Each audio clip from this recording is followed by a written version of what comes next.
broadcast network, AFTERBUZZ TV. Over 20 million weekly downloads in over 150 countries, and your number one source for after-show entertainment.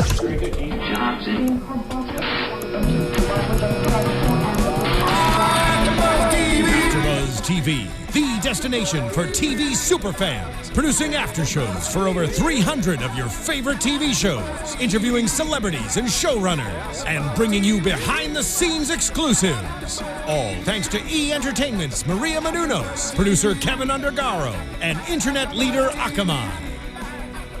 Now, let the buzz begin! Hey guys, welcome into another I Am Cait after I was trying to give us some music in the background. Giving you a beatbox to go with. Flow with it, Bobby. Now rap the intro.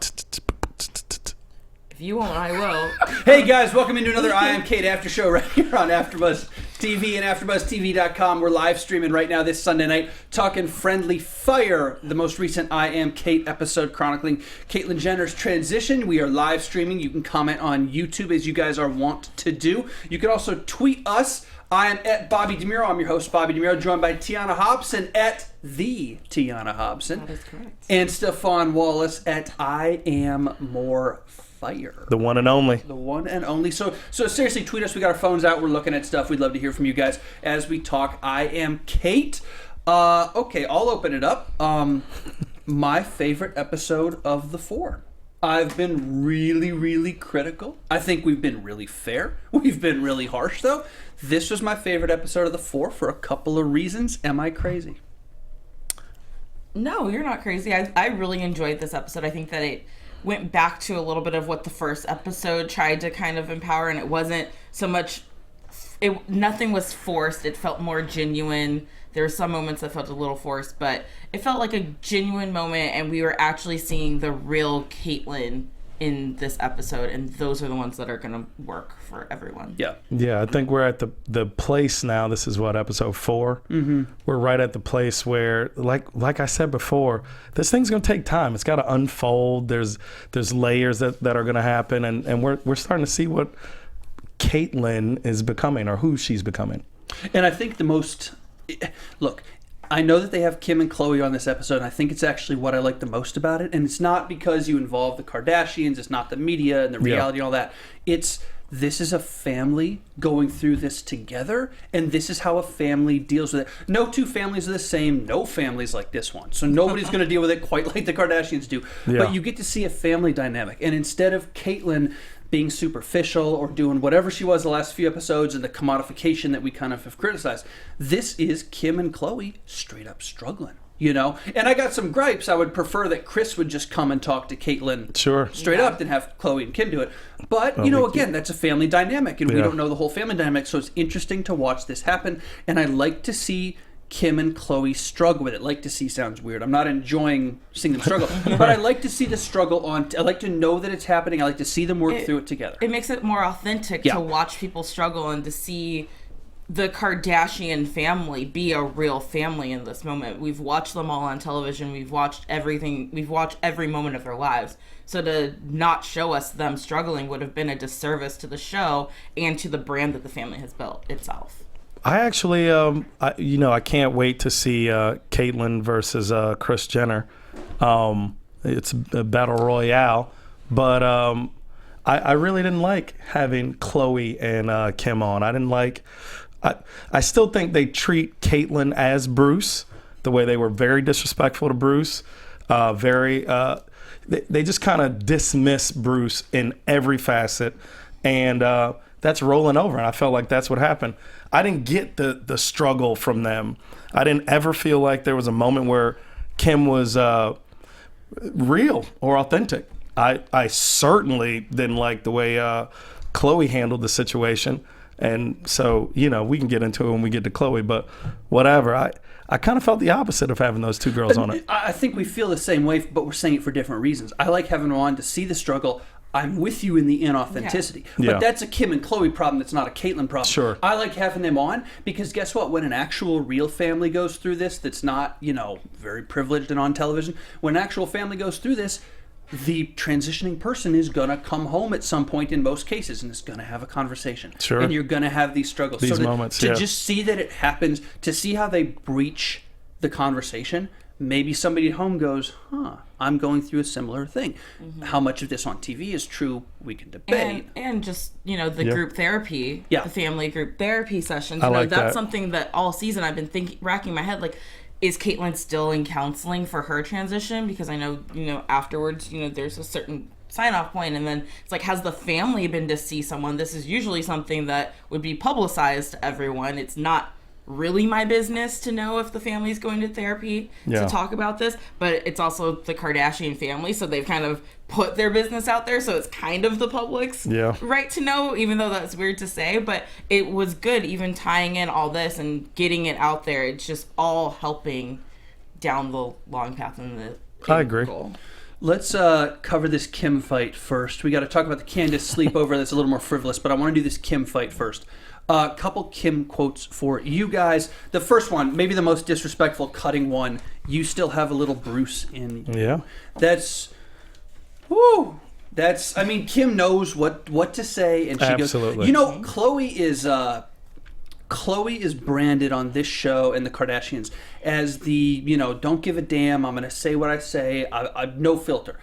Kim is more shrewd and probably more cutting. Sure. That's a tough thing. You still got a little bit of Bruce in you.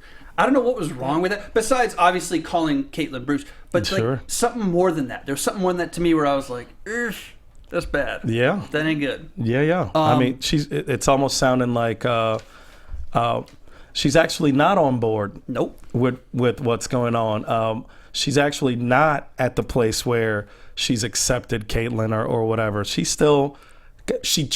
acted from the beginning like she is talking to Bruce. You got the fame, but you're losing your family. It's your time now. Don't drag us under the bus or whatever she said, but she said it's your time now. And you just have to get the family unity going again. Because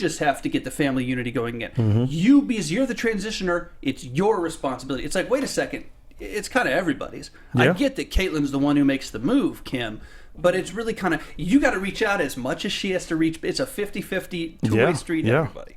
And going back to you got the fame, which is insinuating that Bruce did this for the fame. Mm-hmm. So Caitlyn is actually a ploy. And we've criticized the fame on this show, but I think we've taken, as hopefully everybody would, and there's been no reason not to, that the transition comes from a very authentic place. Yeah. There's the fame on top of it that's really problematic. But that first transition, the actual transition itself, super authentic. There's no reason to doubt that. But for Kim to say, you got the fame, it's like, well, are you mad about that? Mm-hmm. But here's the other thing, guys. You guys are both boys. Okay. So let's talk about the girl side of this conversation all right, give us for the a girl little bit. side. All right. So You were just waiting for that. I feel that Caitlyn, and I'm not saying that it's okay for this to happen, but Caitlyn is getting a shrewd reality of what it's like to be a female and have witches come at you. You can Or say bitches. it. Like You can say it. You have Kim Kardashian here who, like you said, can slice you with her words. And that is the reality of being a female against another female. Yeah. We're not going to scrap and try to actually fight you, but our words will cut you. And you have to be strong enough to either get with it or you have to learn how to fight back with your words. And Caitlyn is just getting a front row lesson to this. And she might not have even realized all the subtext of everything that Kim is saying to her, because that's just how girls be sometimes. So she walked into an episode of Mean Girls or whatever. Yeah, basically that's what this was. Kim and Courtney both came at her with the words, and Caitlyn isn't the best at explaining herself. That's true. Yet. And I think we even had to pause a couple times when she's defending herself to be like, wait a minute, what exactly did she mean there? Right. And because she's not that great with her words yet, it makes them they can come at her even harder because she's an easy target. Yeah. So, and I think that was part of the problem on the Keeping Up with the Kardashians show with the interactions that we saw with Bruce on those episodes. It's like, okay, it's easy to dismiss it because, you're not even worth our time to defend because we can cut you so quick with our words. And let's be real about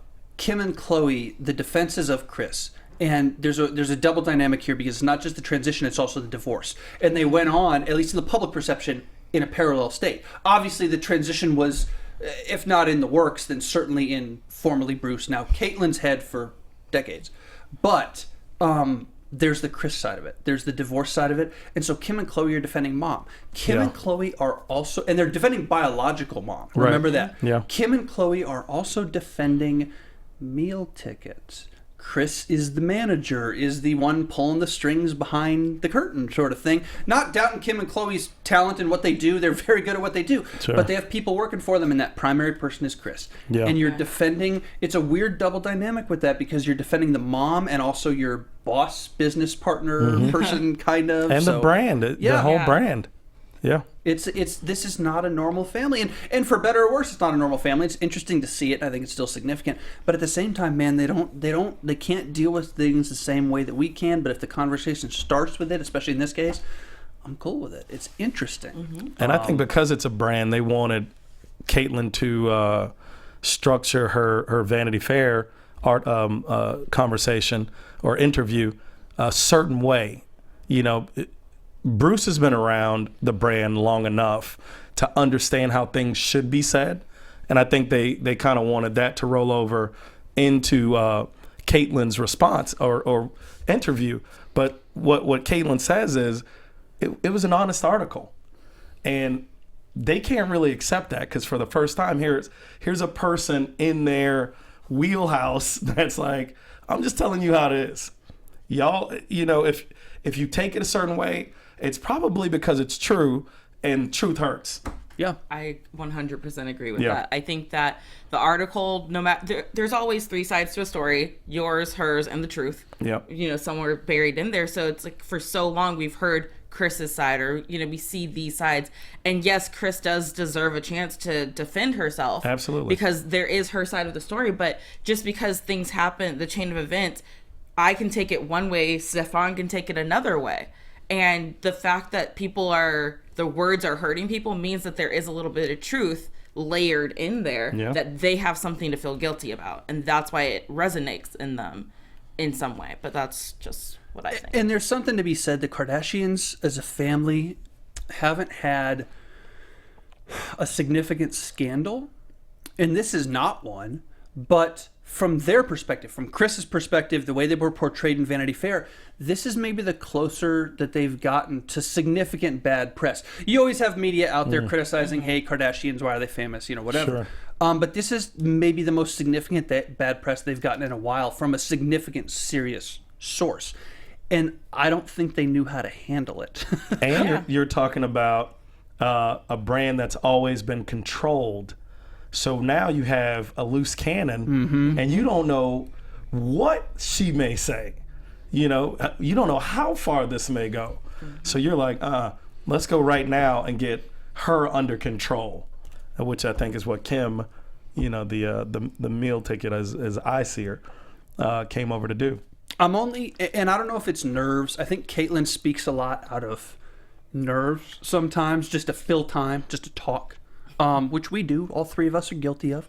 But when Kim was there washing her hands, just showed up, and Caitlyn walks in and goes, am I in trouble? Am I in trouble? And it's kind of cutesy. You know you're in trouble. Call Kim on the bullshit, because you have you can go toe-to-toe with her. Yeah. You didn't do anything wrong. Call her on it. I would have liked to have seen more backbone. And then she gave it. She certainly, when they sat down, she gave a ton of backbone to Kim. But I would like to have seen more from the start to be like, let's talk. Yeah. You know, I got everything to say. I'm not hiding from anything. Yeah. I didn't hide from anything in Vanity Fair. I thought it was pretty fair, too. I read the whole damn thing a couple of times. I was like, the Kardashians come out looking okay. Caitlyn comes out looking very compelling. Like, there's no huge scandal here. It's a celebration is what it was. Yeah. It's not scandalous, but again, you know, we're not in the family, so. I just don't, Caitlyn's not at the place yet where she's owning it, which is, we're going to get into that, obviously. But once she does grasp that, you'll see a lot more backbone, a lot more standing up. Speaking of backbone, let's talk about, that was a bad transition. I don't really know where I was going with that. But how about this sleepover with Candace Cain? Backbone, I was going to say grabbing some of Candace's curves. You know? See, boys will be boys no matter what. Candace mentioned her butt. Oh, these boys and sleepovers, I tell you. Okay, so first things first, Tiona, I have to ask you a very important question. Yes. When girls have sleepovers, is it exactly like a lingerie party? And don't tell me otherwise, just say yes. No. I wasn't the answer I'm looking for. Try again. Take two. No, I will not say yes. Take two. Take three. Take three. No. Okay. What's it really Still no. like? Sleepovers are fun, but at least the sleepovers I went to as a kid and the ones I've been to as an adult, the adult ones are more fun because it's just a lot of drinking. There's a lot of alcohol involved. The kid ones is just games, and you're up and you're telling stories and you're just really bonding with people and having girl talk. There's no like lingerie pillow fights. Well, I don't think kids are having lingerie pillow fights, but the adult ones. The adult ones still not at the ones these are not Playboy Mansion sleepovers. Well, I mean, I'm sure that there are sleepovers out there that I'm not invited to where lingerie pillow fights might occur. This is news to me. Only and for Caitlyn. reality series. Yeah, they don't do that for the camera. I think that it does a lot. And like, I mean, I love the part when they went into the closet and started trying on clothes. I was like, okay, I felt like I was suddenly in like a movie montage thing, but I wanted it to be just better. Need, like 80s music. Yeah, they needed some 80s music. Every time she came out. Yeah, like less talking from them and more just showing me the outfits that she's trying on, because I was like, God, this is kind of boring watching. Like, it could be so much faster and better. But I liked it though. This, if you're gonna get frivolous, this is the kind of frivolous that I think is really cool, and it still serves a purpose. Because if you're transitioning, or you need to transition and don't know how to begin or whatever, and you're watching this and you go, my God, that would be so freeing. You're in a closet, you're in a safe space, there's no one around, it's you and somebody you trust, and you're just exploring clothes. That's ironic. You're in the closet. Go ahead. Well, yeah, but it's fun, it's interesting, it's new or whatever. It's welcoming. I thought that was really cool. Now we're seeing a narrative build here with a little Candace, Cait, some. Yeah. Well, I mean, I like to watch movies. Hey man, I like Candace. I'm Team Candace. It's all. I like Candace. I don't trust Candace. Nope. Told y'all.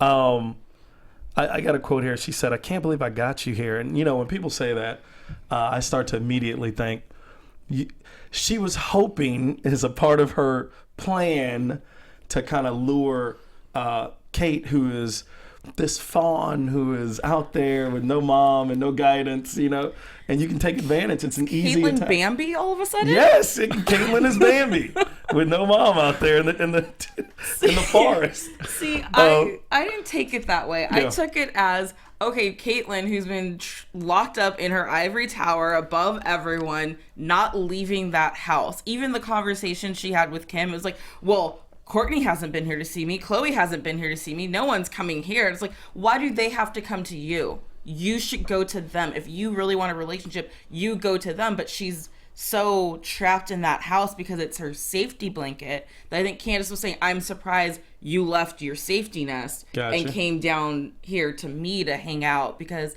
they could have easily done that at Caitlyn's house and had the same woman come over and done the same thing. But they got out of the house, and I think it's good for her to get out of the house, because like who was Cait, the other Cait, who came over, Caitlyn has to get out in the real world and experience things. And like she was saying, you have to be a freak. You have to realize that you are a freak to most of the world, and if you stay locked up inside, you're never going to experience that, so you're never going to be comfortable with it. Cait Bornstein is, let's talk about her in a second, because she's phenomenal. Wait, but just more on my point, though. Go for it. She also says stuff like, this new life that Caitlyn's going on with me. She threw me in there. She said, I love going on this journey with her. Journey, you're talking like hand in hand, we're together. I'm latching myself to this train, this gravy train that's taken off. And then there's the Samson and Delilah dog. I'm just saying. Can I ask you a question? Because I think we're on the same point here. I like Candace a lot, but there's one hang-up. What is your hang-up with Candace Stephaune specifically? And when I name mine, you're going to be 100% in agreement, but I want to see if we're on the same page. What's your hang-up with Candace? Again, I do like her. I think she's a wonderful woman. I do feel like she's utilizing this opportunity to advance her career. Thank you. Actor. Boom. Actor done. Actor. Maybe we have been in Los Angeles too long. That is entirely possible. But if you are not here, if you are watching this and I know somebody is in Texas, in Fort Worth, if you are watching this thing in Abilene, you don't have the same entertainment industry in these places. So maybe we've been here too long. Maybe we're too cynical and too pessimistic. But I'm very, very skeptical of actors. Sure. And I always will be.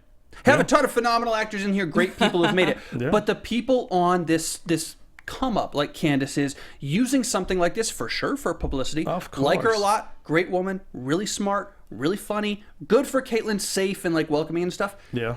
Actor. Scared of that. Just a little skeptical of that. Yeah.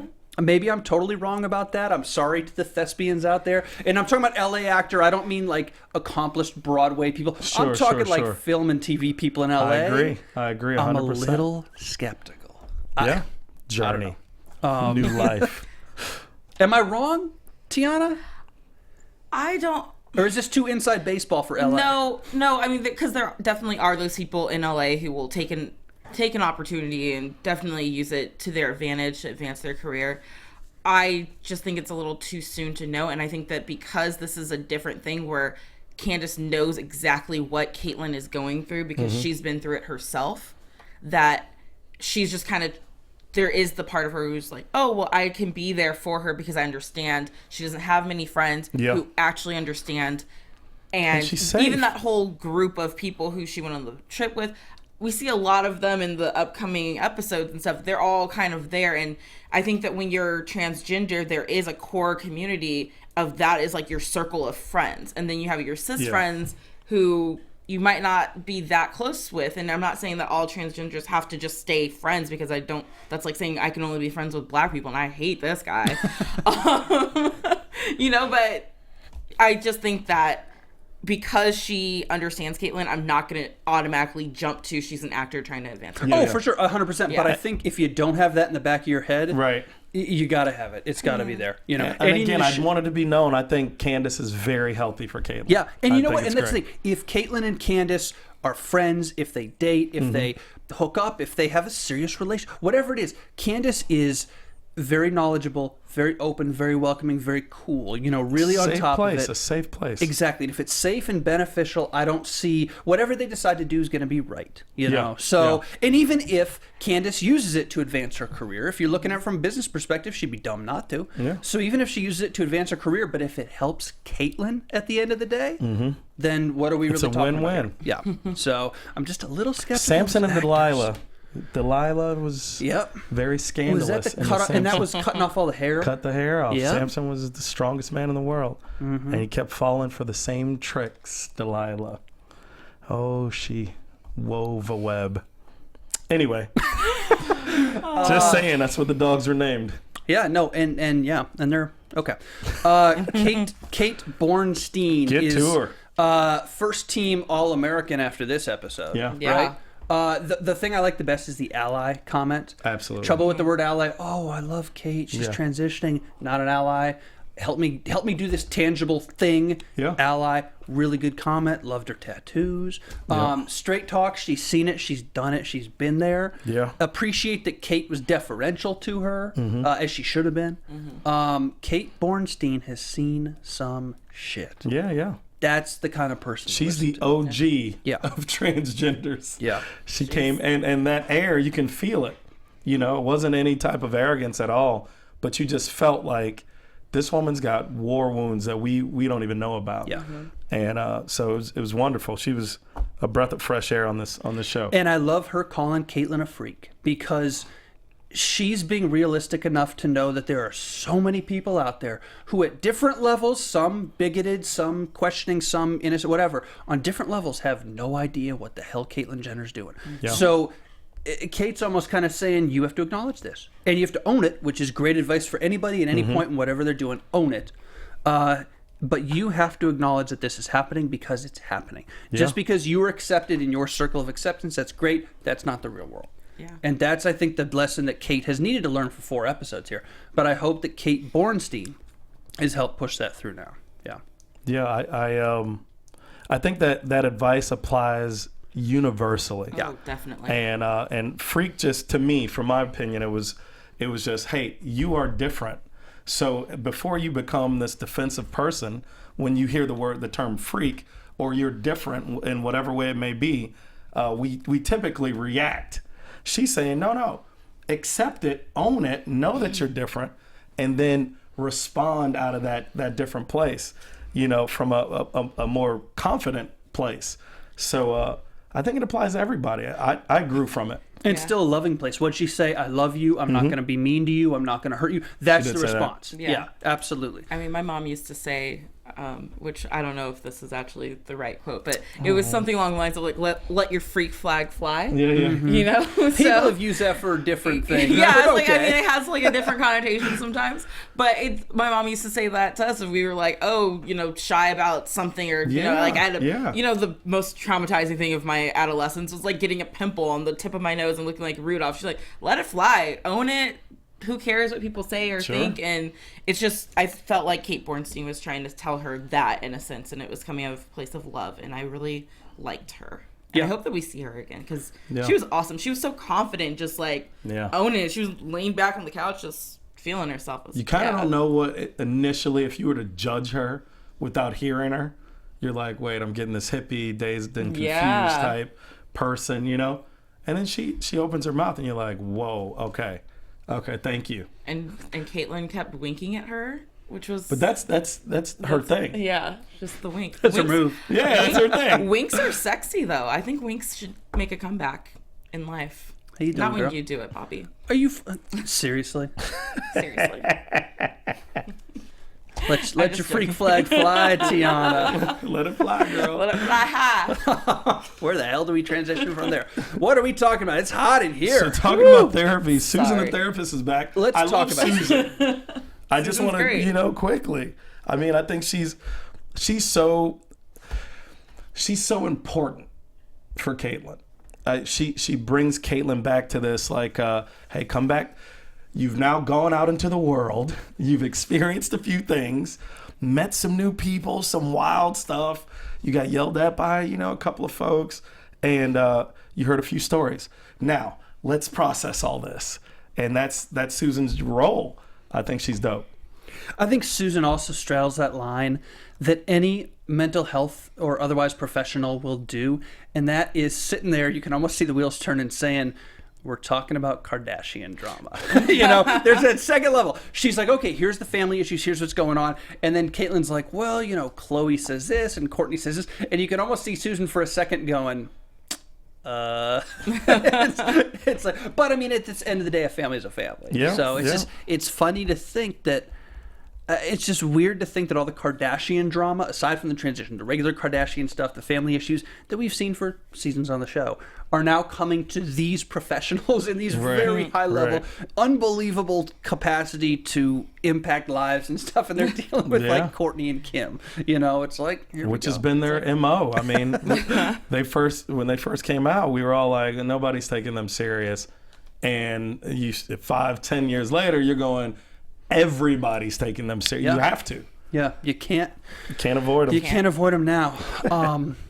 Yeah, Susan, I do like. The other thing we like, and we all kind of are probably uniform about this, is the family support groups. Mm-hmm. Yep. Seeing both of those things, sitting in on both those things.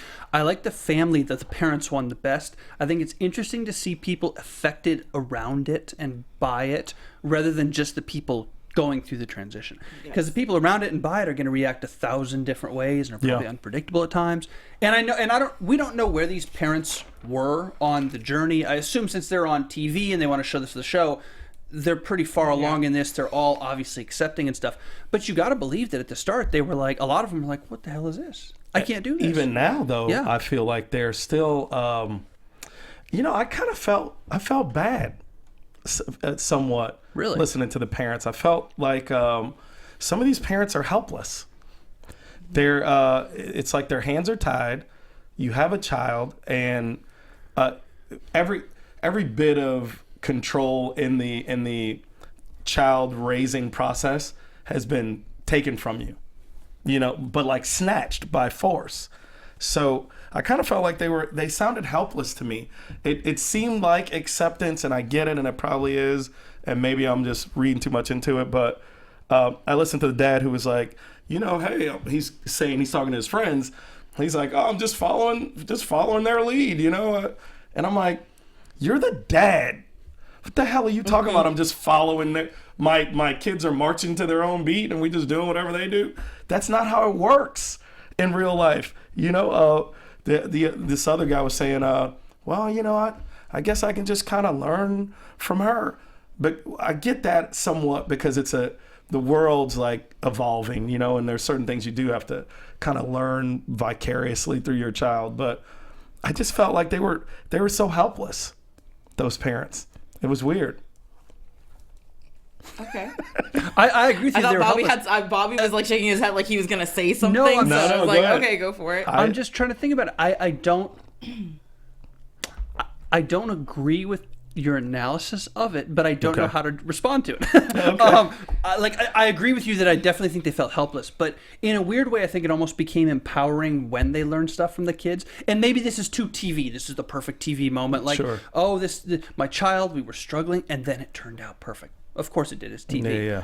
But I really got the feeling, the guy who was like, when you're living with a transgender kid, you're living with a unicorn, whatever. Like, this is an amazing child. And it's like, I get it. I can believe that. Even that I felt was over the top. Have you seen I Am Jazz? Are we talking about that? I Am Jazz, amazing show on TLC, I believe it is. And I was watching some episodes, and Jazz is just so amazing, and she comes from such a supportive family. And I think, to what I want to talk about, what he was talking about first, I took it more like the parents are empowered by their children, and I think that I didn't take it as I felt bad for them. I do understand that the parents felt helpless, but you hear about this with parents of like kids who are going through chemo and stuff all the time. They're like, watching my child's strength through that gave me the strength to follow through. Watching my child have a positive attitude and always be upbeat. I didn't know what I was doing, but I'm able to watch them and go by their lead. And I think that that's so beautiful and touching. Yeah. So I think that was more of like the way that those parents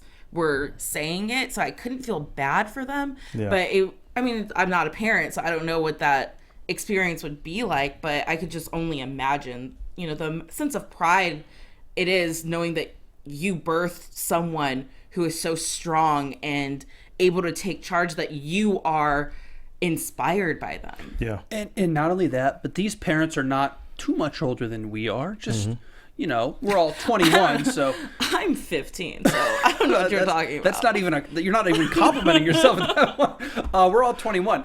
These parents aren't too much older than we are, anywhere from probably 10 to 30 years older, maybe. Yeah. Do you know how set in my ways, just generally, not specifically about transgender issues, but how set in my ways I'm going to be when I'm a 50-year-old? And mostly about frivolous stuff. But the fact that these parents in their 40s and 50s can totally flip around from a generation that they grew up in that was not nearly as accepting on this stuff than their children's generation, and to say, okay, I learned it, I did it, I went through this, some of it was probably easier than others, but the idea of changing the whole you can't teach an old dog new tricks thing, the idea of changing something so significant when someone so significant to you goes through this, and boom, the boom is a lot longer than just boom. Right. But boom, you got to give them credit for doing that, I think. Yeah. And kids are kids, though. So I'm sorry that there's a kid on there. The kid's name was Zoe. Oh. She was 13, and she said, I started transitioning when I was 9, and I'm sitting, I'm watching, I'm going, I'm so happy for Zoe, but at 9 years old, you knew that you wanted to transgender. I'm tripping. That, to me, I'm tripping too in the most positive way on that. That is the biggest endorsement for transitioning, in the sense that these kids, 2-year-olds, they talked about 2-year-olds in this thing, just innately know it. And so if you're struggling with the transgender stuff, at home, if you're struggling with transgender issues at all, which I think people are, let's be real, it's different. But if you're struggling with that, to me, I see that 2-year-olds are doing this and they know it. And I'm like, huh? I mean, honestly, I'm thinking, I don't know what a 2-year-old's supposed to be like But mentally at that right. age. I don't know what stance do they talk it to? Like, that's how out of it I am. But that's to how know, serious it is. yeah, If that's you how get serious it is. Absolutely. I mean, I'm. If you know when you are 2 or you are brave enough and innately know enough to start transitioning at 9, dude, my hat is off to you. Yeah. You know what I mean? You own your shit if you're doing that at 9. But now go back to being a parent. Yes. Your kid's 9 years old talking about transgendering or transitioning, and the question was posed to this lady, what if they change their mind? That's got to be the scariest thing that you can ever be asked.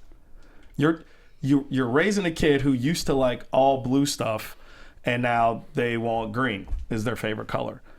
Kids change their mind every single day. And you watch them as a parent go through all these different phases of life. They liked little cars. Now they want horses. And it doesn't matter. They're kids figuring out life. But the dad said, but, we changed this and I have a happier kid. We changed this, I have a happier kid. The kids know because it's something... It's how they were born. It's just what they know is right, how they feel. So I think I know that they won't change their mind because this is innately who they are, and they're becoming the person they're supposed to be. Even if they did change their mind, I agree with you. Yeah. But even if they did change their mind, I think the idea here is, I focus at least on the change, and all change, not all change is positive, but all change brings about, if you are resilient enough, and these kids are, if you're resilient enough, change brings about a positive outcome eventually. And I think what these kids are searching for, which is what we were all searching for, is happiness, acceptance, feeling like you fit in. And so we change frivolous things, we change our jobs, where we live, what we do in our free time, our hair, our clothes, whatever. Those are frivolous things, but it's the same very general idea and a bad comparison. It's the same idea that you are searching for the right you, and the you that makes you feel the most happy, the most accepted. We change relationships and friendships and all that. This is a much more significant thing to that, but it's kind of that same idea that you are changing, and not that it's an experiment, but you are changing to find happiness. And if you believe this is your ticket to happiness, or one of the steps along the way, I think as a parent, you just stick around for the journey. And you say, are you getting happier? Are you doing things that make you a better person? Are you a man? Are you a woman? Are you a boy or a girl, however old you are? Well, are you a better person? Yeah. We can focus on gender next. Are you a better person? And just to get back to the I Am Jazz aspect of it, Jazz is 14 years old right now, currently. But when she transitioned, she must have started earlier. And I just highly encourage everyone to go watch the show, which I didn't put together until probably right now. I Am Jazz, I Am Cait. I feel terrible because Caitlyn kind of stole her title, because Jazz, there was like a documentary done about her back in like 2011 or something. Kind of an homage, it's an homage to it, or just Jazz has her own TV show, and that show is so great to watch because you see this 14-year-old girl whose family, her grandma's there, and they're sitting down and talking about, do you want a family? Like, how would you do that later on? And her sisters, like, I would definitely carry a child for my sister because I love her that much, and it's just, they're very accepting. But then they also go into the aspect of, like, she's a 14-year-old girl in junior high school now. What's it going to be like when she starts dating? And you see you see mom and dad be at a crossroads where they're like, I don't really know how to address this with her. Let's go into group therapy again. Let's go back over there and lean on them to find the support. So I think that's the great part about this family group therapy session, where everyone's just talking and relating their experiences so that they have an easier transition. So definitely go check it out. Do check it. I will take your advice to check it. Somebody on YouTube, I believe it was last week, told me to check I Am Jazz, which I've got on the list, and I believe it's called Transparent. Oh yeah, Transparent. Is that the Amazon? Show? Okay, because I was supposed to check it this week. They told me to. I was like, I'm totally gonna do it. This is a great idea, and I did not get around to it because I'm stupid. So there's those two. I have to watch some of those. Yeah. I Am Jazz, man. To be 14 and to know that you're gonna do that. Talk about courage. We can talk about any transition like this is courage. Even Caitlyn's for sure, even though she lives in a bubble. To be 14 in junior high. Think about junior high. Do you know how kids at my junior high would have treated somebody going through? It would not have been pretty. Yeah. You know, and that's the way a lot of kids are just general. To be that brave and to know it, to do it, whew. That's saying something. Yeah. You're not you're not kidding around. Speaking of kidding around, though, let's get to Chloe. I'm just gonna say that I wanted more out of that conversation. Yeah, no, we all did. It was I a gave her huge a whole build. page, and this is all yeah, I got. I gave her a whole page too, and I had like one line. I was like anticlimactic. Yeah. Because it was built up as this big face off, and all episodes like coming up next. It's gonna be the Chloe, and then it was just so disappointing. I will say one in thing. The entertainment value, not in the conversation. You know, I will say one thing in Chloe's defense. Caitlyn did this 3 times, twice in the show and once in the coming attractions. With Kim, with Chloe, with Chris. She said, don't go there. 3 times. You can't have a conversation with somebody and then say, don't go there.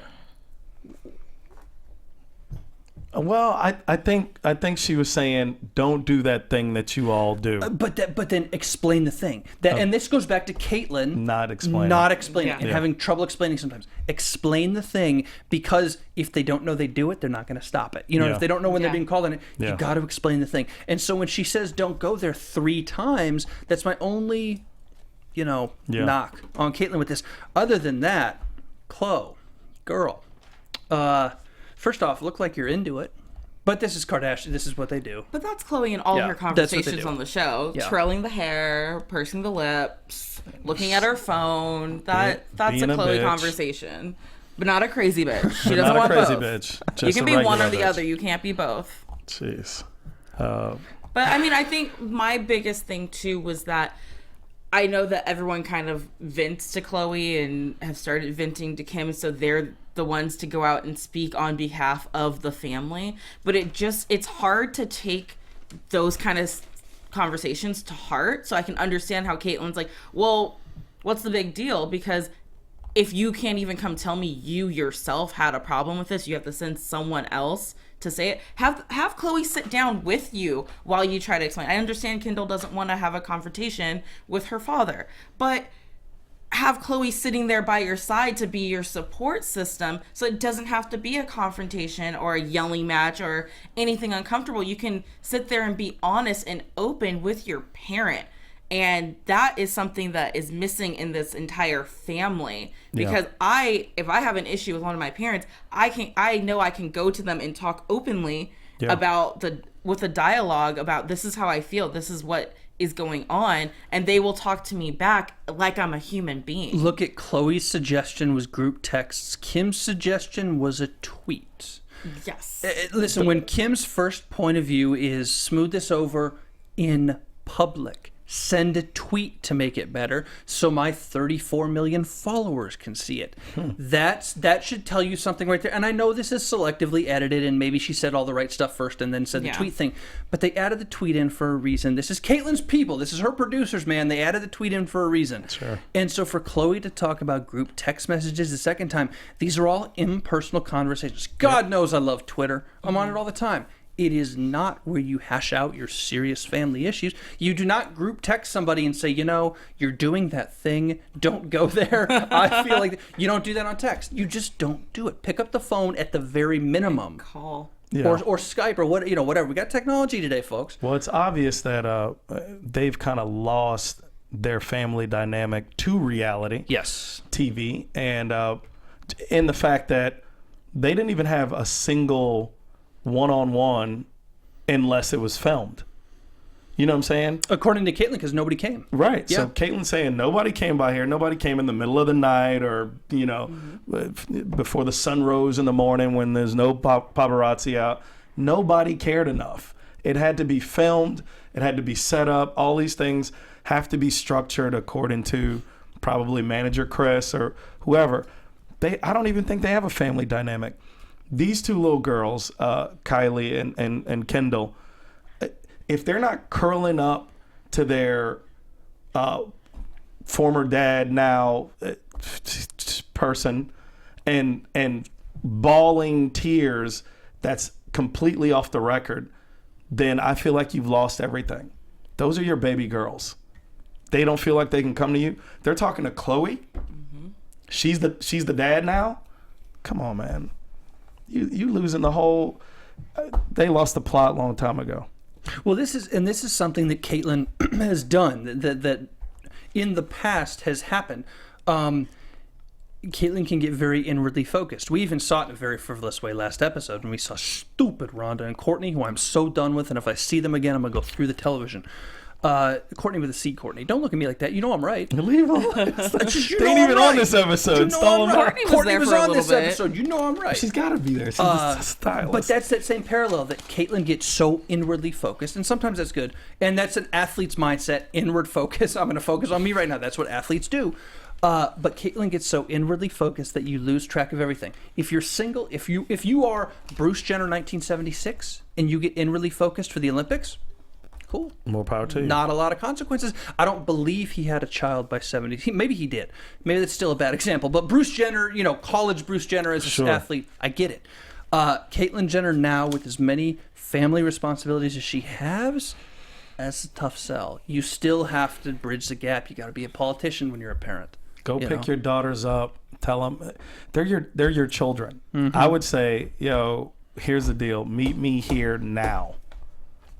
No questions. And that could have happened off camera, but what we've been told by this show is that it didn't. Right. So yeah, your baby girl came over and advertised her weave, and your second runner up, she won't even come through. She got to talk through a representative. Yeah. Come on, man. And I know or woman. Come on, woman. And I know it's tough. I can only imagine how tough. I don't know it's tough. I can only imagine how tough it is for the girls to go through it, what they must be hearing, whatever's going on with them to see their dad transition like this in such a public way. Yeah. But somebody has to nip that in the bud. And if it's the girls saying, I got to talk to Caitlyn right now, if it's Caitlyn saying what Stephaune said, you need to come over, or if it's Chloe saying, I'm 29, 30, I'm an adult. When Kendall comes to me with a serious problem, I will listen to you, I will do whatever, and then I'm going to send you to your dad.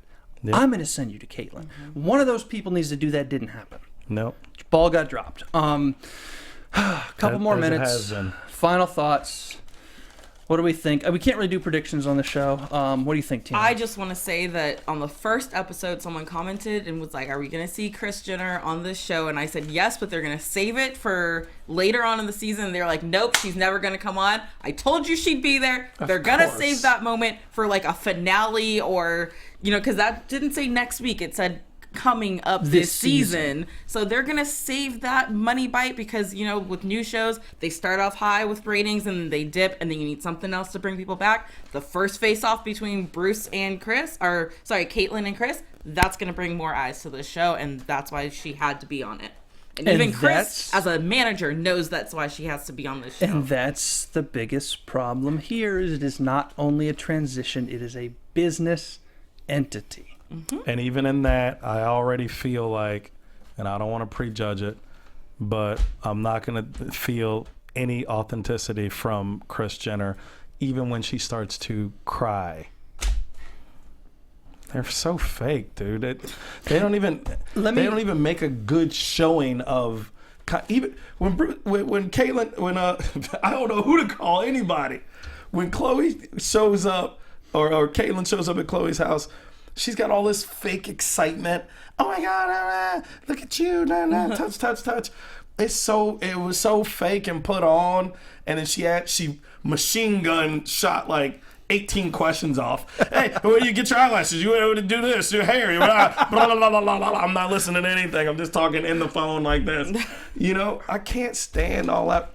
When are y'all ever gonna attempt to be real people? Here's the thing. I was thinking about this, and I want to run it by you too, and I want to throw it out on YouTube because why the hell not? People give crap to the Kardashians, to Keeping Up With, to the spinoffs, and they say, why are these people famous? They're famous for nothing. They're famous off a sex tape. They don't do anything. People have universally accepted Caitlyn, not universally, but people in this kind of general area that we've seen have universally accepted Caitlyn. No reason not to. The transition's great. The commodification's a different story. I think it should be the other way around. We need to think more critically about Caitlyn and everything around Caitlyn, Kim and Chloe and Chris, and exactly what you're talking about, and expect more from this series. Yeah. And think a little less critically about the Kardashians. They're frivolous, and they know they're frivolous. Keeping Up with is entirely frivolous. But it seems like we've almost got this backwards, that the Kardashians, people shit on them all the time about everything. And yet Caitlyn, it's almost a blanket acceptance without understanding the business and the commodification and the monetization of a transition, when it should be about the transition and not the monetization. Sure. And nobody's acknowledged that. And that's weird. Maybe that's me. It certainly could be me. I am not the wisest guy in the room. Well, this room I am, but most rooms. But I don't know. I think it's a little bizarre. It's almost a weird double standard how we treat the Kardashians and hold them to a high standard for a frivolous show. And then with Caitlyn, we almost don't go critically enough on things that we should be critically thinking about. I can agree with that. And the Kardashians too. And I think and I know you guys do, and I hope people do at home, I expect a lot out of Caitlyn and out of everybody around. Kim, Chloe, Chris. You expect a lot more on this because this is serious. People are literally dying. People are literally being murdered in this community. This is not a joke. Right. Kardashians, keeping up with frivolous. Nobody's dying. That's fine. We can talk about Kanye's shoes. That's great. This is not that. Yeah. This is more serious. It has to be held to a higher standard. I agree with that. I 100% agree. So keep those fake checks off your show, Caitlyn. It's your time. It is her time. Okay, now we want to open it up to you guys. It's really been open up all day with the tweets. But if you guys want to tweet at us, Stephaune, I don't know why they would, but I did get a tweet. Let me read this, Tiona. Courtney Nehedley tweeted into us, "Yay, Stephaune, glad you're hosting this. Can't wait to hear your commentary." Shout out to Courtney, New York City. What up, Courtney? Anybody else, Stephaune? Who else can tweet you? Hey, you guys can find me on Instagram and Twitter. I do some great stuff at I Am More Fire. Hi, and you can follow me on Instagram and Twitter at the Tiona Hobson. I'm on Twitter at Bobby DeMuro. Danica Kennedy will be back next week. She was sick tonight. We'll see you guys a week from today. For more I Am Cait, hit subscribe on YouTube and iTunes. You guys can comment all week. We check them all week. We'll talk to you next Sunday on I Am Cait After Show right here on AfterBuzz TV. From executive producers Maria Menounos, Kevin Undergaro, Phil Svitek, and the entire AfterBuzz TV staff, we would like to thank you for listening to the AfterBuzz TV network. To watch or listen to other after shows and post comments or questions, be sure to visit AfterBuzzTV.com. I'm Sir Richard Wentworth, and this has been a presentation of AfterBuzz TV. Buzz you later. The views expressed herein are those of the hosts only and do not necessarily reflect the views of AfterBuzz TV or its owners or principals.